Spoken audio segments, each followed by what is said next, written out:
제목으로 담임 목사님께서 말씀 선포하실 때 큰 은혜 받으시기 바랍니다. 기도하고 말씀 선포하겠습니다. 영으로서 계시어 이곳에 임재해 계신 여호와 하나님 감사합니다. 이 시간에는 하나님의 말씀을 받기 원합니다. 사람이 떡으로만 살 것이 아니요 하나님의 입으로 나오는 말씀으로 살리라 하셨습니다. 이제 하나님의 말씀 영의 양식을 먹겠사오니 하나님 말씀하여 주시옵소서. 삶에 지치고 고단한 인생들, 특별히 가정의 달을 맞아서 가정을 생각할 때 마음이 무거운 사람들 하나님께서 기억하여 주시고 이 시간 말씀으로 다가오시어 우리를 만나 주시고 우리에게 치유와 회복을 주시고 새로운 용기와 희망을 허락하여 주시옵소서. 이 시간에도 종을 단에 세웠사오니 도구로 사용하여 주시기 원하오며 예수님의 이름으로 기도하옵나이다. 아멘. 자, 이 시간 겸손히 하나님 앞에 예배를 드리고 있는 여러분들에게 하나님의 놀라운 사랑과 은혜와 평강이 충만하기를 주님의 이름으로 축원합니다. 오늘은 가정의 달을 맞아서 11시에 온 가족 예배를 기획하고 드리러 하는 것입니다. 온 가족이 함께 한 자리에 모여서 예배 드리면 좋겠다, 그런 생각을 가지고 계획을 했고 일부 예배는 사정이 있으신 분들 오셔서 예배 드리라고 했는데 오늘 사정이 계신 분들이 이렇게 오셨네요. 하나님의 은혜와 평강이 여러분들의 가정에 충만히 임하기를 주님의 이름으로 축원합니다. 이 자리에는 두 종류의 사람이 있다고 볼 수 있습니다. 하나는 입장에 따라서 부모된 자, 즉 자식이 있는 부모가 있을 수가 있죠. 여러분들 그렇죠? 물론 이 부모는 자기가 낳아서 부모가 자식이 있어서 부모가 된 사람이 있는가 하면은 가슴으로 자식을 낳은 분들도 있죠. 입양을 했다든지 또 이제 재혼, 요즘에는 이제 재혼이라는 말 쓰지 않고 새혼이라는 이름을 씁니다. 새롭게 결혼했다, 이런 의미죠. 그래서 새혼을 함으로 해서 또 이렇게 자녀를 가슴으로 양육하는 그런 경우도 있죠. 그래서 어쨌든 자식이 있는 부모의 입장에 있는 분이 있는가 하면은 또 부모가 계신 자녀의 입장, 그래서 뭐 누구나 다 있죠. 부모 없는 자식은 없으니까요. 물론 부모가 하늘나라에 가신 분도 있겠고요. 그래서 부모의 입장과 자녀의 입장, 이러한 두 종류의 사람이 있다고 볼 수 있습니다. 오늘은 특별히 가정을 이루는 이 두 입장을 생각하면서 말씀을 받기를 원합니다. 하나님은 오늘 우리에게 사무엘상 2장 17절 그리고 26절 그리고 에베소서 6장 1절부터 4절에 있는 말씀을 주셨어요. 이 사무엘에 있는 이 본문의 말씀은 이 사무엘상 전반부에 나오는 말씀으로서 두 가정에 대한 이야기입니다. 하나는 엘가나의 가정, 그리고 또 하나는 엘리 제사장의 가정의 이야기입니다. 부모와 자식의 관점에서 어떤 가정인가를 아주 자세하게 묘사해 주고 있습니다. 에베소서의 본문은 사도 바울이 에베소 교회에 보내는 편지 중에 나오는 말씀으로서 역시 또 부모는 어떻게 해야 되고 자녀는 어떻게 해야 되는지에 대해서 특별히 하나님 앞에서 어떻게 해야 되는지를 말씀해 주고 있습니다. 오늘 본문을 가지고 하나님이 원하는 가정을 이루라. 누가 원하시는 가정입니까? 하나님이 원하는 가정. 교회 밖에서도 많은 사람들이 가정에 대한 많은 이론을 갖고 있고 책도 있고 강연도 합니다. 그러나 우리가 오늘 주목해야 될 것은 천지를 지으시고 역사를 주관하시는 하나님, 그분이 원하시는 가정은 어떤 모습일까입니다. 제가 가정이라는 단어를 사용했습니다. 가정이라는 단어와 또 비슷한 가족이라는 단어도 있죠. 가족은 부부를 중심으로 한 친족관계에 있는 사람들, 사람의 중점을 둘 수가 있어요. 그 사람들이 모여있는 하나의 공동체, 이것을 가정이라고 볼 수가 있죠. 저는 이 시간 여러분들에게 이렇게 한번 질문 드려보겠습니다. 여러분들의 가정은 안녕하십니까? 우리가 보통 안녕하십니까 이렇게 인사하지 않습니까? 여러분들의 가정은 안녕하십니까? 혹 어떤 분은 이렇게 대답할 수도 있지요. 목사님, 요즘 저희 가정은 안녕하지 못합니다. 문제가 많습니다. 부부간에도 문제가 있고 또 부모 자식 간에도 문제가 있고 자식들 말 안 듣고 우리 가정엔 참 문제가 많습니다. 이렇게 얘기하실 분도 있을 수가 있습니다.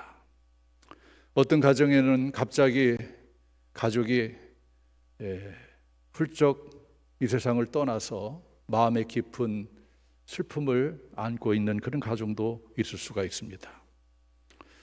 오늘날 많은 가정들이 안녕치 못한 것을 많이 바라보게 됩니다. 오늘 우리는 이 말씀을 받으면서 우리 모두의 가정이 안녕하기를, 평안하기를 간절히 바라는 것입니다. 가화 만사성이라는 성어가 있습니다. 집안이 화목하면 모든 일이 잘 된다, 그런 말이죠. 집안이 화목하지 못하면, 집안에 문제가 있으면 밖에서도 어떤 일을 제대로 할 수가 없다 이거죠. 수신제가 지국 평천하, 먼저 몸과 마음을 닦아 수양하여 집안을 안정시킨 후에 그래야만 나라를 다스리고 천하를 평정한다, 이런 말이에요. 가정이 그만큼 소중하고 중요하다는 것이죠. 가정이 문제가 있으면 인생 전부가 망가지게 돼 있는 것이죠. 여러분, 가족이라는 제목의 글이 있는데 일부를 한번 인용해 볼게요.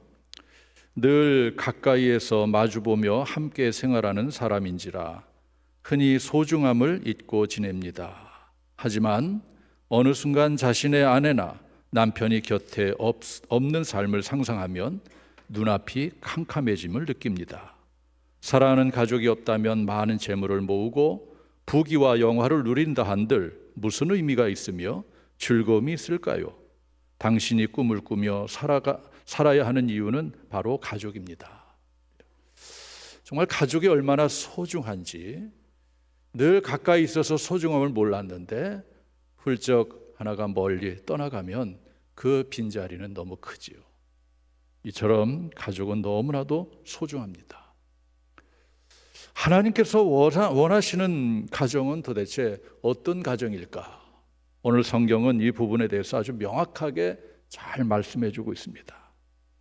가족 구성원, 즉 부모, 자녀, 형제, 이런 입장에서 하나님이 원하는 가정을 어떻게 이룰 수가 있을까? 한마디로 말해서 하나님께서 하신 말씀을 그대로 가족 구성원들이 이루어낼 때에 그 가정은 바로 하나님께서 원하는 가정이 된다 이거죠.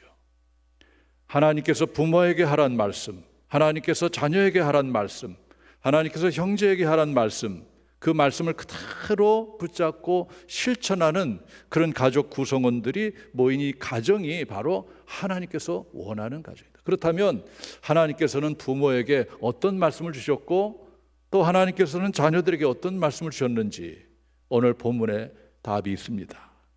먼저 부모를 한번 생각해 보려고 합니다. 하나님이 원하시는 가정을 이루기 위해서는 부모는 어떻게 해야 되는가? 첫 번째로 자녀에게 하나님을 경외하는 법을 가르쳐야 된다. 부모의 가장 큰 책임이라고 저는 생각해요.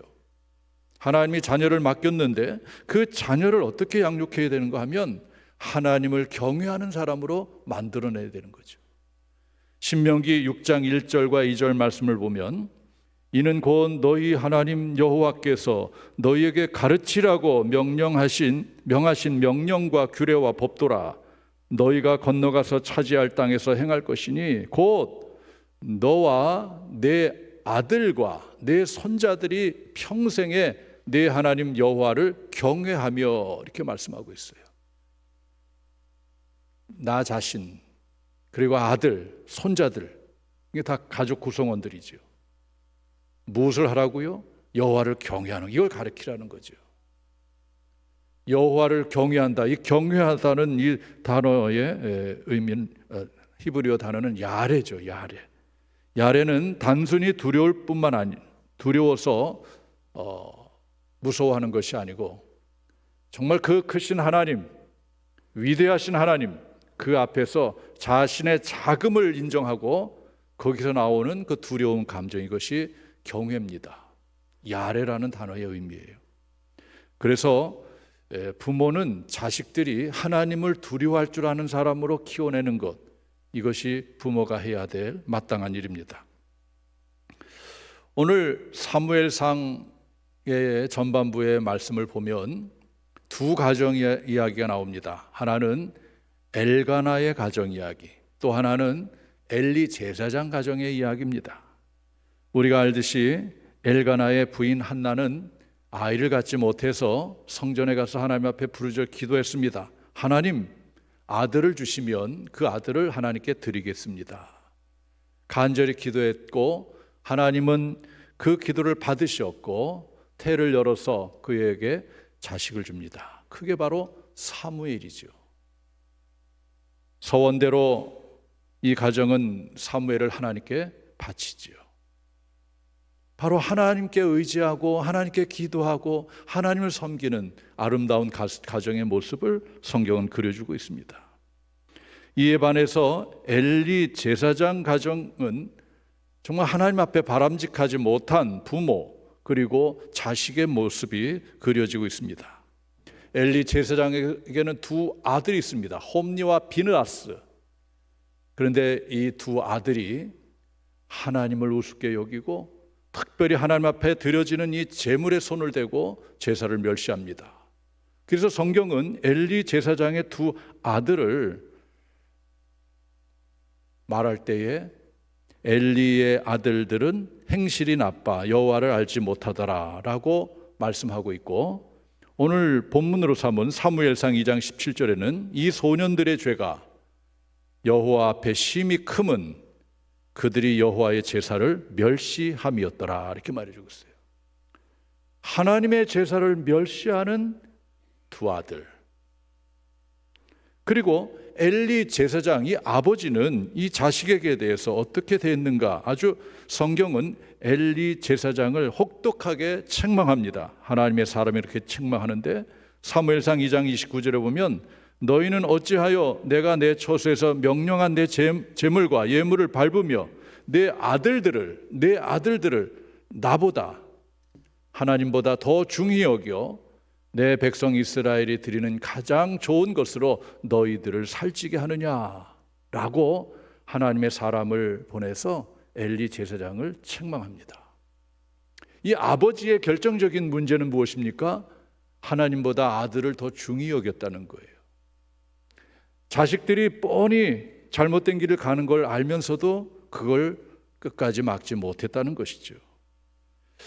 부모된 자로서 우리가 한 가지 꼭 깨달을 것은 부모의 죄 가운데 하나가 바로 하나님보다 자식을 더 중히 여기는 데 있다. 이것을 우리가 알아야 돼요. 오늘날 이 죄에 빠져 있는 부모들이 많습니다.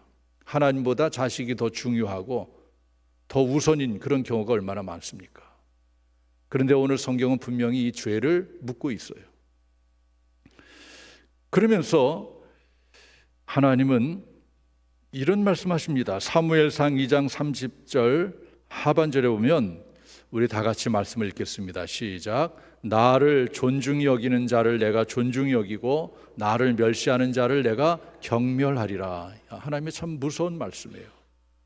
하나님을 존중히 여기면 하나님도 그 사람을 존중히 여겨주고, 하나님을 멸시한다면 하나님도 그를 경멸하겠다는 거예요. 우리가 하나님을 어떻게 여기느냐, 매우 중요한 겁니다. 한 세상을 살아가면서 하나님을 존중히 여기면서 살아가느냐, 하나님이 없다 또 있음에도 하나님을 우습게 여기고 가볍게 여기고 무시하고 사느냐, 그 인생의 운명이 바뀌어지는 것입니다. 사무엘상 3장 13절에 보면 부모의 책임을 묻고 있습니다. 내가 그의 집을 영원토록 심판하겠다고 그에게 말한 것은, 그가, 여기서는 엘리 제사장을 두고 하는 말입니다, 아는 죄악 때문이라. 이는 그가 자기의 아들들이 저주를 자칭하되 금하지 아니하였습니다. 이렇게 말씀하고 있어요.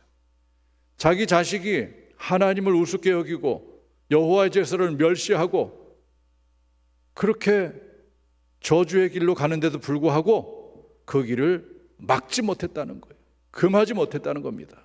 이게 바로 부모의 책임임을, 부모의 죄가 됨을 성경은 분명히 지적해 주고 있어요. 결국 엘리 제사장은 제사장이 신부님에도 불구하고 정작 자기의 자식 영적인 교육에는 실패하고 말았어요. 그래서 결국에는 이 가정이 몰락하게 됩니다. 전쟁에 나가서 아들이 죽고, 또 아들 죽었다는 소식에 이 아버지는 의자에서 넘어져서 죽고, 그리고 또 손주들 낳을 때 죽고 하는, 그래서 이 가정이 완전히 멸망당합니다. 여러분, 한 가정이 멸망을 당하는 거예요. 하나님을 우습게 여기고, 또 자녀들이 저주의 길로 가고, 아버지는 그걸 막지 못하고, 이런 가정이 됐을 때 그 가정은 하나님의 심판을 받을 수밖에 없다는 것을 성경은 말씀해 주고 있습니다. 그러나 이에 반해서 엘가나의 가정은 어떻습니까? 엘가나의 부인 한나는 하나님을 찾고 하나님께 기도해서 그 얻은 자식을 하나님 앞에 도로 바쳤지요. 그리고 이 아들 사무엘은 하나님 앞에 귀하게 쓰임받는 인생을 살아가게 됩니다. 성경은 사무엘에 대해서 이렇게 말해주고 있습니다. 사무엘상 2장 20절, 오늘 본문인데요. 아이 사무엘이 점점 자라매 여호와와 사람들에게 은총을 더욱 받더라, 이렇게 말씀하고 있어요. 하나님께 은총을 받고 사람들에게 은총을 받고 사무엘의 인생이 점점점 복되게 되고 하나님께 영광 돌리는 인생이 돼요. 그러니 이 가정은 점점 흥하고 엘리 제사장의 가정은 완전히 몰락하게 돼요. 성경은 이 두 가정을 우리에게 보여주고 있습니다. 여러분들의 가정은 사무엘의 가정처럼 점점 하나님께 은총을 받으며 하나님께 영광 돌리는 흥하는 가정이 되기를 주님의 이름으로 축원합니다. 온 가족들이 하나님을 두려워하게 하는 것, 이것이 바로 부모의 책임임을 다시 한번 우리가 깨닫기를 원합니다. 두 번째, 하나님이 원하시는 가정을 이루기 위해서 부모는 어떻게 해야 되는가 하면 자녀를 하나님의 말씀으로 양육해야 된다. 그래야 하나님이 원하시는 가정을 이룰 수 있어요. 오늘 본문 에베소서 6장 5절 말씀 보면, 또 아비들아 너희 자녀를 노엽게 하지 말고 오직 주의 교훈과 훈계로 양육하라, 이렇게 말씀하고 있습니다. 주의 교훈과 훈계로 양육하라, 이것이 바로 하나님의 말씀으로 양육하라는 거죠. 부모가 자식을 양육할 때에 오늘날 대다수의 부모들은 그저 목표가 있어요. 뭐 의대, 뭐 한의대, 또 판사, 검사, 이런 직업, 인류대. 그래서 온통 이런 쪽에 교육에 집중합니다. 그런데 오늘 성경은 교육의 내용이, 물론 그런 것도 해야 되지만 더 중요한 것은 주의 교양과 말씀으로 양육해야 된다. 하나님의 말씀으로 양육할 것을 말씀해 주고 있습니다. 이것이 바로 부모의 책임임을 말씀해 주고 있습니다. 그리고 노엽게 하지 말아라. 자녀를 노엽게 하지 말아라. 공동번역은 너희 어버이들은 자녀의 마음에 상처를 입히지 말라, 이렇게 말해주고 있어요. 제가 목회를 하다 보니까 의외로 자녀들이요, 부모님에게 상처받는 경우가 많더라고요. 그래서 부모님 하면 그냥 마음을 닫는 경우도 있더라고요. 그러니까 부모님도 다 다르다는 것을 제가 느껴요. 보통 부모하면 자식을 위해서 희생하는데 그렇지 않은 경우도 있다는 것을 제가 보게 돼요. 그런 과정 속에서 자녀들이 많은 상처를 입고 있는 것도 볼 수가 있어요. 언제 상처를 받을까요? 자녀를 인격적으로 대하지 않고 수단으로 대할 때에, 또한 자녀를 편애할 때에, 특별히 어떤 자녀를 편애하고, 특별히 부모님이 돌아가신 뒤에 그 형제 간에 싸우게 되는 경우가 있는데 거의 다 부모가 유산을 남겨놓았을 때 그래요. 그거 가지고 싸워요. 부모가 유산을 남기지 않으면 형제는 싸울 일이 없어요. 오히려 더 우애가 좋습니다. 이처럼 부모가 누구를 편애한다거나 또 부모가 인격적으로 자녀를 무시할 때에, 어떤 수단으로 대할 때에 자녀를 상처를 받습니다. 자녀를 노엽게 하지 말라. 주의 교훈과 훈계로 양육할 것을 말씀해 주고 있습니다. 이 외에도 많은 부분들이 있겠지만 우리가 가장 중요한 부분은 바로 두 가지예요. 부모의 책임은 자식을 하나님 경외하는 사람들로, 하나님 두려워할 줄 아는 사람으로 만들어야 되고, 또 하나는 하나님의 말씀으로 양육해야 돼요. 그래서 자식들이 하나님을 두려워하면서 살고 하나님의 말씀을 근거로 해서 인생을 살아가게끔 그렇게 할 때에 그 가정이 바로 하나님이 원하시는 가정이 된다 이겁니다.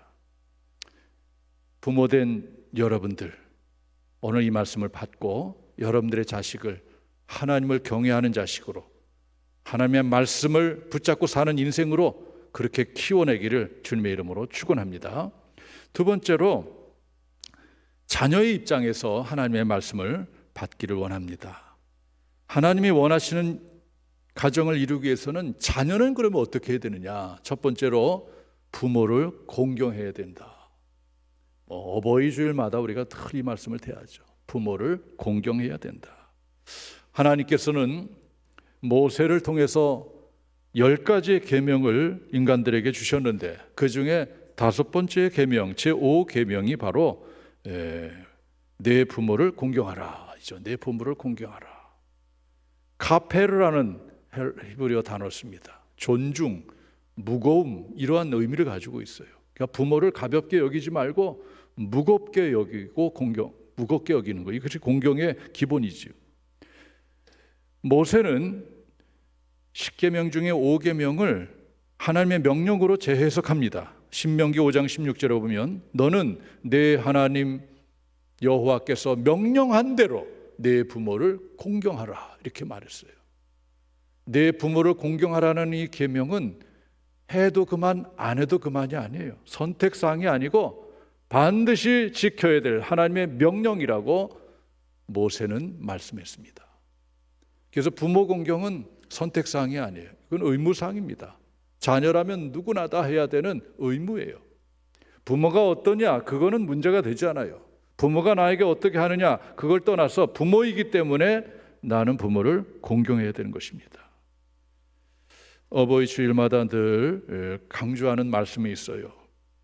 그 말씀은 바로 레위기 19장 3절 상반절에 근거한 말씀입니다. 너희 각 사람은 부모를 경외하고 이렇게 말씀하고 있는데, 이 경외라는 단어, 야레라는 단어는 하나님에게만 쓰는 단어예요. 사실 하나님을 경외하라 할 때에 쓰여지는 단어입니다. 그런데 유독 세상에 많은 사람이 있지만 부모에 한해서는 경외라는 단어를 쓰고 있어요. 그러니 이 말씀을 근거로 한다면 이 부모라는 존재는 세상 사람들과 격이 다른 존재다. 그래서 마틴 루터는 바로 부모는 세상에서 하나님의 대리자이다 이런 말을 했고, 이 말을 근거로 한다면 부모는 주변의 어떤 사람들과 격이 다르신 분이다. 저는 자식들이 부모에 대한 인식을 이렇게 했으면 좋겠어요. 그냥 많은 사람들 중에 하나 아니에요. 세상에 많은 사람들이 있지만은 부모는 다른 사람들과 격이 다른 분이에요. 위치가 다르다 이거예요. 하나님이 계시고 그 다음에 부모예요. 그 다음에 대통령이니 세상에 권세 있는 사람들이 되겠죠. 대통령보다 더 서열이 높은 사람이 부모예요. 그렇게 부모를 여기면서 살 때에 하나님께서 원하는 가정을 이룰 수가 있는 것입니다.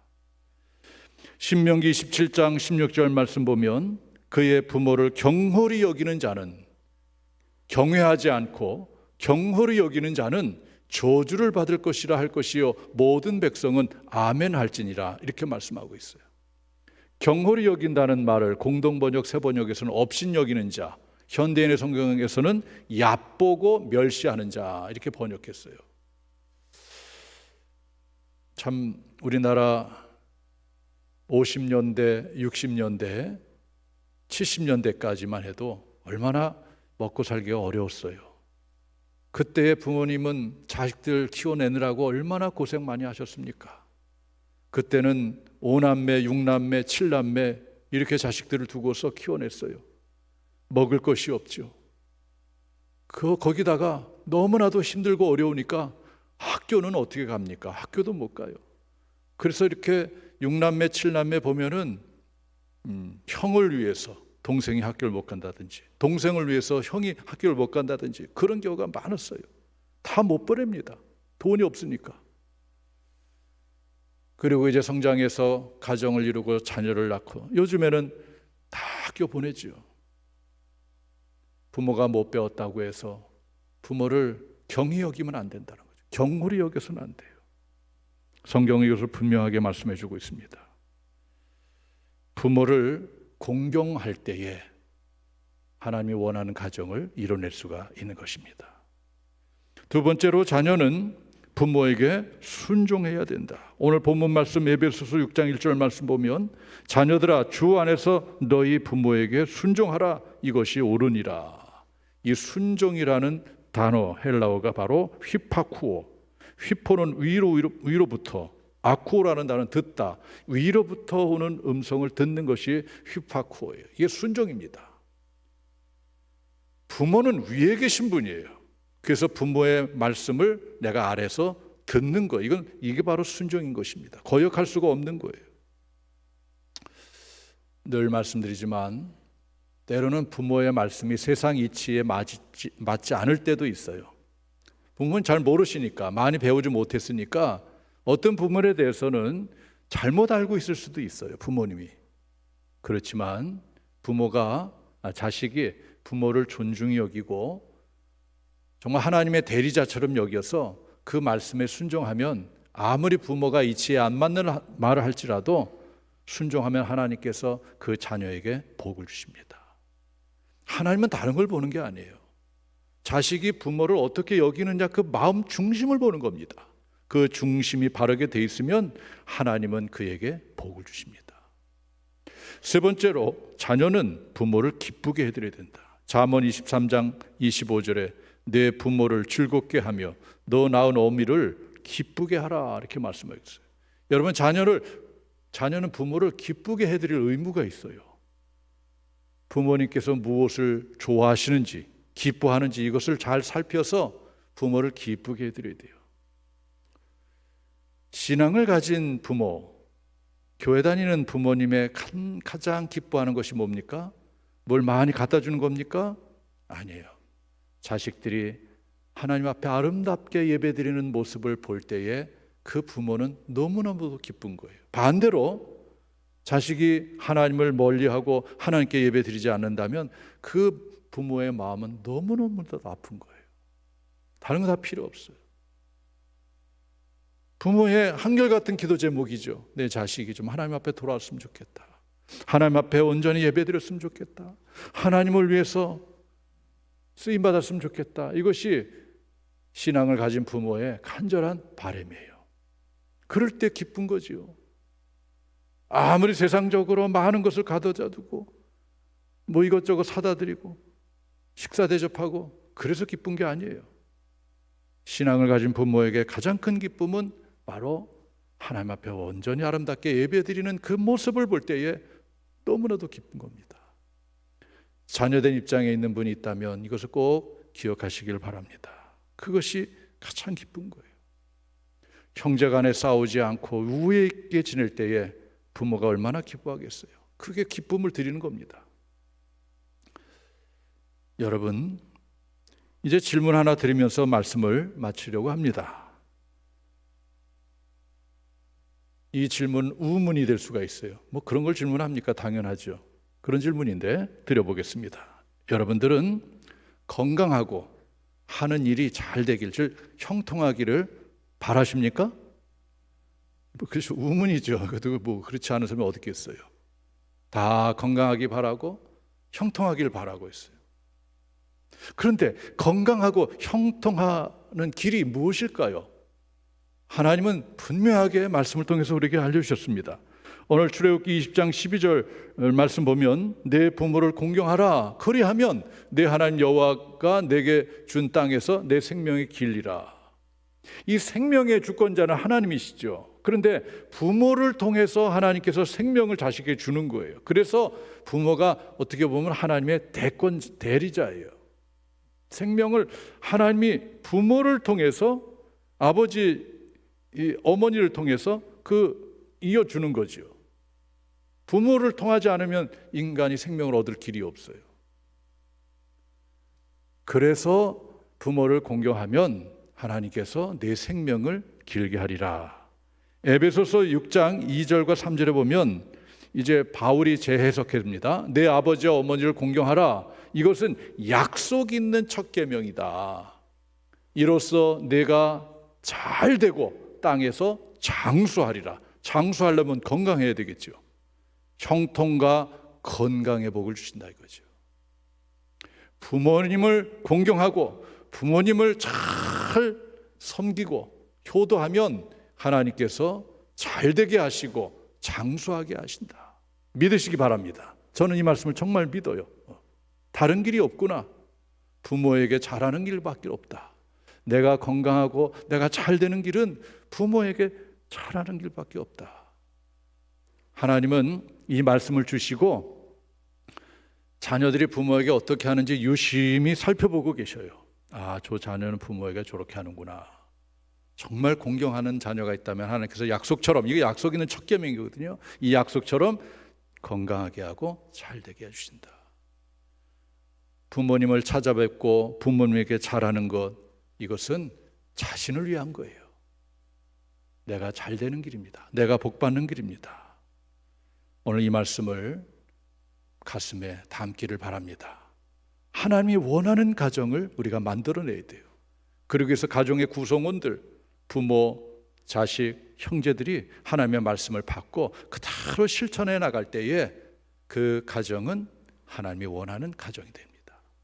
하나님이 원하는 가정이 최고의 가정인 줄 믿으시길 바랍니다. 여러분, 부모는 자식을 위해서 모든 것을 희생하시는 분이에요. 물론 그렇지 않은 분도 있을 수가 있겠지만 대부분의 부모는 그렇습니다. 자식을 위한 길이라면 무엇이든지 다 희생했어요. 어버이 주일 설교할 때마다 늘 기억나는 게 있어요. 여러분들도 그렇죠. 이제 객지에 살다가 시골 부모님 집에 가면은 그렇게 반겨 맞으셔서 어머니가 그렇게 반겨 맞으시죠.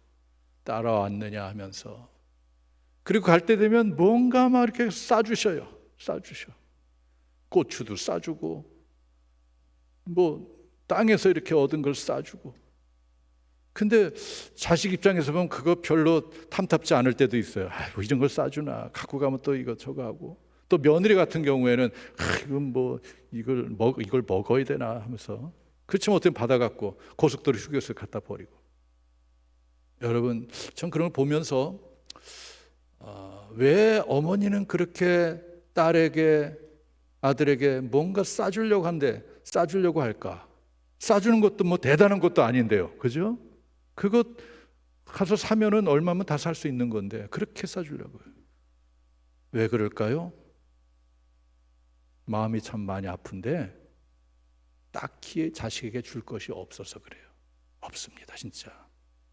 부모가 돈이 많은 것도 아니고 뭔가 주고 싶은데 줄 것이 없는 거예요. 그러니까 그거라도 정말 열심히 가꾸어서 그거라도 자식에게 주는 거예요. 얼마나 소중한 겁니까? 그건 값으로 환산할 수 없는 엄청난 것인데 자식들은 그것을 모르고 그냥 쓰레기통에 갖다 버리는 거죠. 여러분, 가정이 얼마나 소중합니까? 가정이란 세상이 거칠게 몰아쳐도 언제든지 돌아갈 수 있는 따뜻한 항구와 같은 것이 바로 가정이죠. 하나님께서 원하는 가정을 이루어내기를 주님의 이름으로 축원합니다. 어머니의 밥그릇이라는 그러한 동영상이 하나 있는데 한번 보고 제가 기도하지요. 아시는 분들이 있을 텐데요. 잠깐 보겠습니다.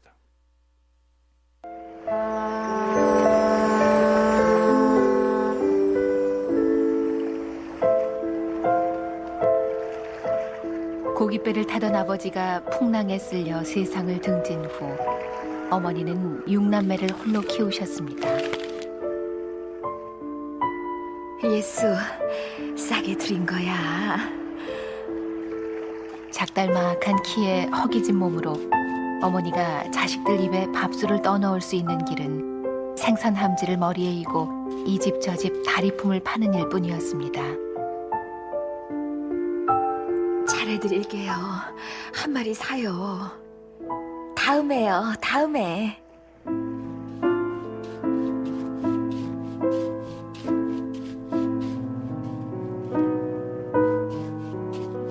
그래 봐야 육남매 한 끼 식량을 사기도 빠듯한 벌이.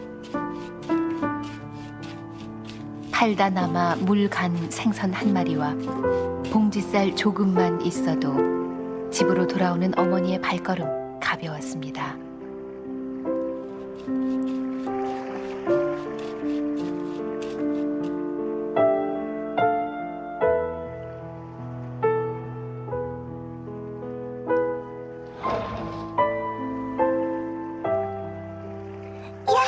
엄마다.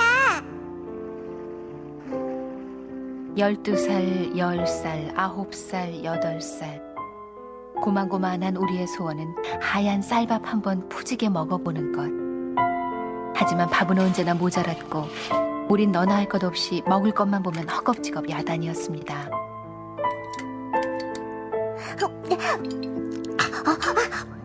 좀 줘.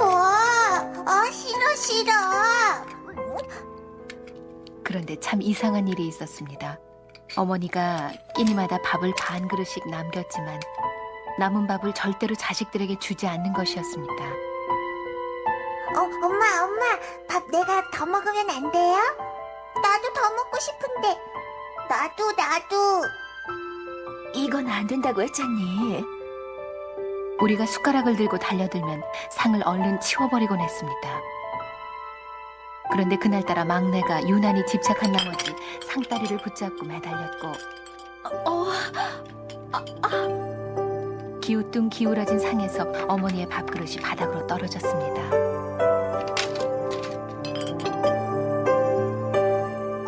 나는 그날의 그 풍경을 40년이 지난 지금도 잊을 수가 없습니다. 이게 뭐야? 우리는 그제서야 어머니가 남은 밥을 주지 못하는 이유를 알았습니다. 엎어진 밥그릇에서 튕겨져 나온 것은 남은 밥이 아니라 큼직한 무토막이었던 것입니다. 엄마. 밥그릇에 쏙 들어가게 모양을 내 깎은 그 무토막 위에는 밥알이 아슬아슬하게 붙어 있었습니다.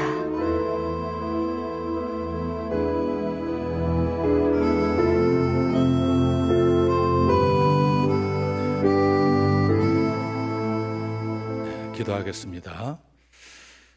어버이 주를 지키며 하나님의 말씀을 받았습니다. 하나님께서 원하시는 가정이 어떤 가정인지를 말씀을 통해서 깨닫습니다. 부모가, 자식이, 형제가 하나님의 말씀대로 행할 때에 비로소 하나님이 원하는 가정이 됨을 깨닫게 하여 주시옵소서. 이제 이 말씀을 받고 특별히 자녀된 입장에서 부모님의 그 크신 희생과 사랑을 기억하게 하시고 부모를 공경하고 부모를 기쁘게 해드리는 길이 곧 나를 위한 길임을 깨닫고 하나님의 말씀을 붙잡고 아름다운 가정을 이루는 저희 모두가 되게 하여 주시옵소서.